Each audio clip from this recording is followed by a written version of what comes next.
C'est presque de l'info, c'est la revue de presque de Nicolas Canteloup. Emmanuel Macron s'est donc confié hier soir à Laurent Delahousse, mais il est avec nous ce matin. Bonjour, Monsieur le Président. Bonjour à toutes et à tous. Bonjour, Je chuchote car la mode est au chuchotage. Bonjour aux Français qui me kiffent, si j'en crois les récents sondages. Bonjour donc aux kiffeurs et aux kiffettes. C'est étrange de faire... D'ailleurs, je suis assis avec vous, mais j'aimerais me lever.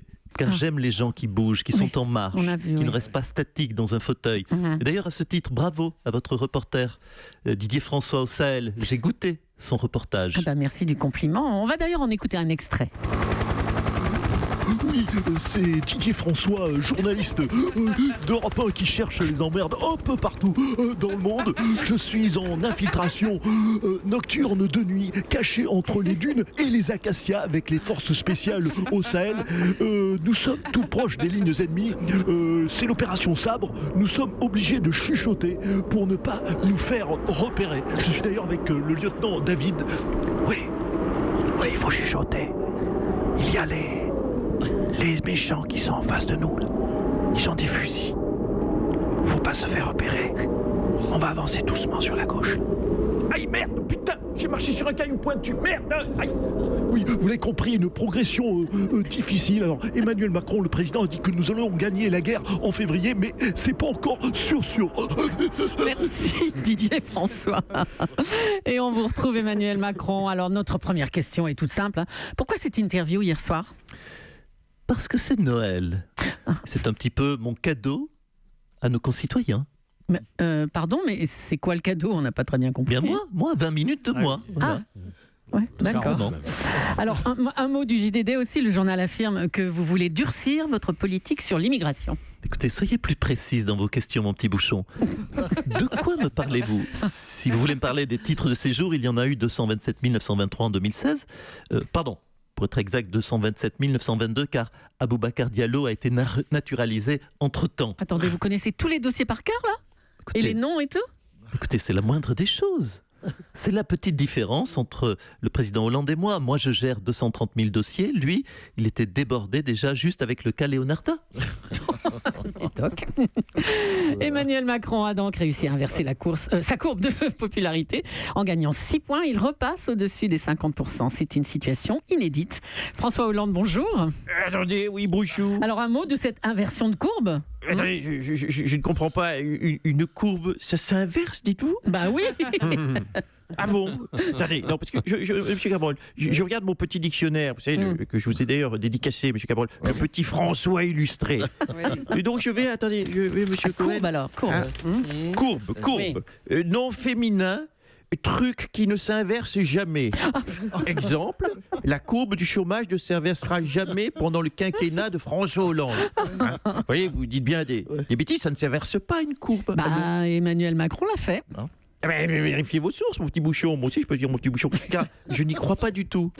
Attendez, je reprends mon petit François illustré. Oui, à quoi ? Popularité. Popularité. Non féminin. Truc qui passe de 50% à 40%, puis de 40 à 30, de 30 à 20, puis de 20 à 10, pour aller jusqu'à 4 en fin de quinquennat. Vous dites vraiment n'importe quoi, même écoutez, je vous en prie. Excusez-moi de m'immiscer. Ah tiens. Oui, j'adore m'immisquer. Bonjour, salut mon François. Hey, bonjour Nicolas. Bonjour Nicolas Sarkozy, on vous écoute. Oui. Dites donc, qu'est-ce qui nous a mis dans la tronche, ton petit protégé, franchement, hein? Oui, moi je fais quoi que je dis. Oui, je sais, c'est nouveau, on n'a pas l'habitude en France, ça peut surprendre. Je tiens mes engagements. Oui, tu l'as entendu, ce petit con, d'une arrogance. Hein? T'as trouvé, Nicolas, toi aussi, hein? Sous prétexte qu'il réussit.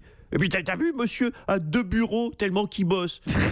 Ouais, t'as entendu quand il a dit mon prédécesseur Charles de Gaulle. Franchement, mon prédécesseur Charles de Gaulle. Il n'y a eu personne entre le général et lui. Franchement, ton petit protégé t'a giflé. Hein.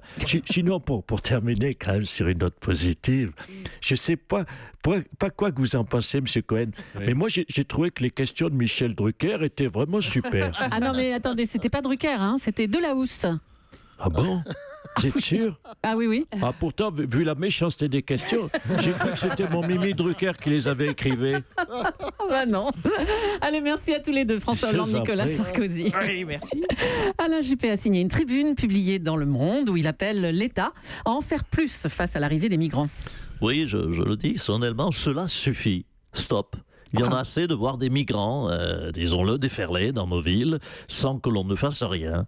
Rien que moi, dans ma belle ville de Bordeaux, je les vois arriver par centaines tous les jours avec leurs jeans troués, leurs baskets Stan Smith, leurs pulls en cachemire Zégué Voltaire et leur môme qui s'appelle Gabin, Myrtille. Mais de quels migrants vous parlez là Bien des migrants parisiens. Ah Oui, qui déboulent en masse à Bordeaux depuis qu'avec le TGV, nous sommes à 2 heures de ces cons prétentieux.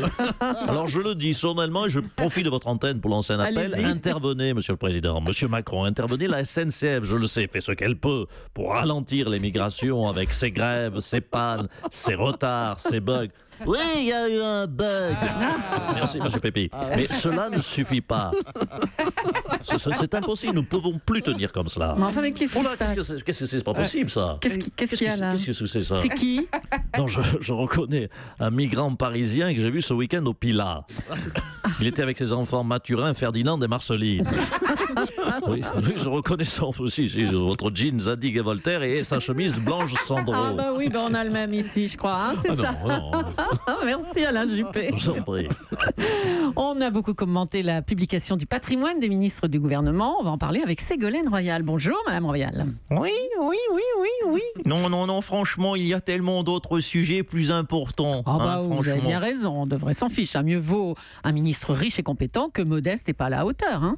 Oui. Parlons du réchauffement, tiens. Oui, voilà. Et puisque vous insistez, je tiens à défendre mes futurs collègues ministres de Macron. Prenons un exemple. Prenons un ministre totalement au hasard sur cette liste que j'ai de ministres. Allons-y. Alors, plouf. Ce sera de Hulot dont je dirai du mal. 1, 2, 3. Je suis tombé sur Hulot. Ouais, tiens, c'est bizarre. oui, Alors, je regarde sa fiche de patrimoine. oui. 9 véhicules à moteur. Mais écoutez, ce n'est plus un garage, c'est le salon de l'auto. Pardon, je ne suis pas exhaustive. Non, je suis de mauvaise foi. Il y a aussi un bateau. Un bateau, hein. Oui, parce qu'il est blindé, le salopard.